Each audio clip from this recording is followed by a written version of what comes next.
Welcome back. In the last couple of episodes, I've talked about ways in which the board can be engaged in your enterprise cyber risk management program. And I should hasten to add, not just the board, but the executive team, the C-suite as well. We talked about 3 tasks at a somewhat detailed level that they should help ensure are actually happening in your organization. Number 1, prioritizing identifying your risk. Number 2, setting your risk appetite. Number 3, making risk management decisions.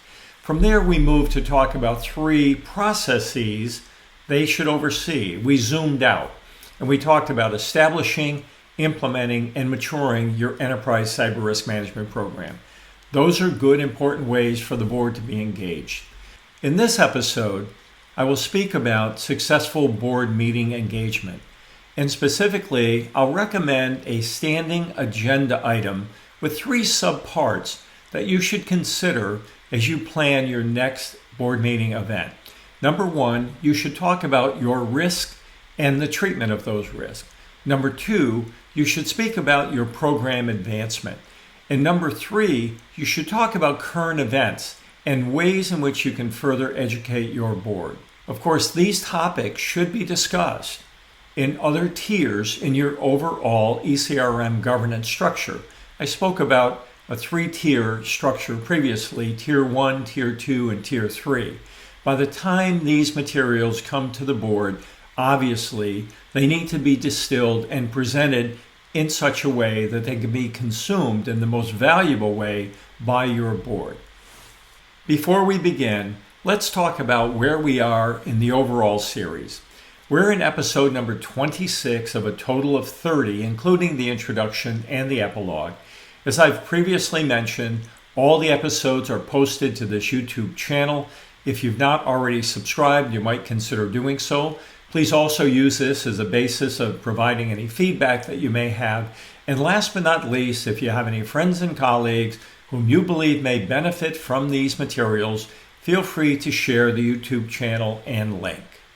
So let's get into this subject matter.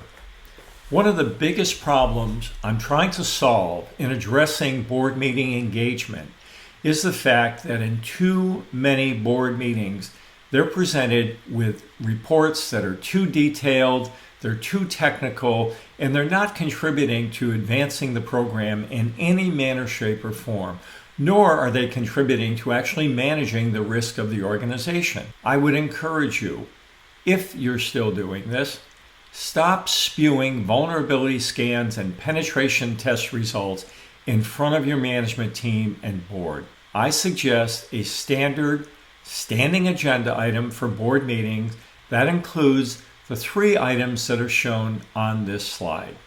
Number 1, what are your risks and how are you doing in terms of treatment? Are you really identifying and managing your unique risk? Under this topic, I would talk about the work that's being done to conduct OCR quality risk analysis. How many assets have you inventoried? How many assets have you actually completed the risk analysis for? Have you set your risk appetite?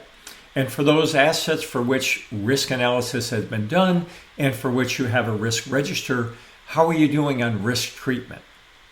Number 2, program advancement. Are we making progress establishing, implementing, and maturing our ECRM program? Under this topic, you may recall in a previous episode, I spoke about 5 core capabilities. I really focused on 3, but there were 5 on the list. Governance, people, process, technology, and engagement. These are all critical capabilities that you need to mature in order to establish an ongoing, vibrant, risk-based enterprise cyber risk management program. Number 3, relevant current events and board education. Are we staying aware of internal and external changes that affect our program? What's happening to our competitors? What's happening in our supply chain? What are the kinds of events, new threats, new exposures, new vulnerabilities that are appearing with which we need to be aware and concerned? I go into all these topics in much more detail in my book, Stop the Cyber Bleeding. So in summary, when you put together your next agenda for the board meeting, I would encourage you to think about these 3 subtopics. What are your risks? How are you managing them? Number 1. Number 2, how is your program coming along? And number 3, what's happening in the world, internal and external, that your board needs to be aware of? And what are some great opportunities for additional board education? As always, I'm ending the session with some suggested actions and references and resources. While the material is still fresh in your mind, I would encourage you to consider undertaking some of the actions and reviewing some of the materials that I have provided.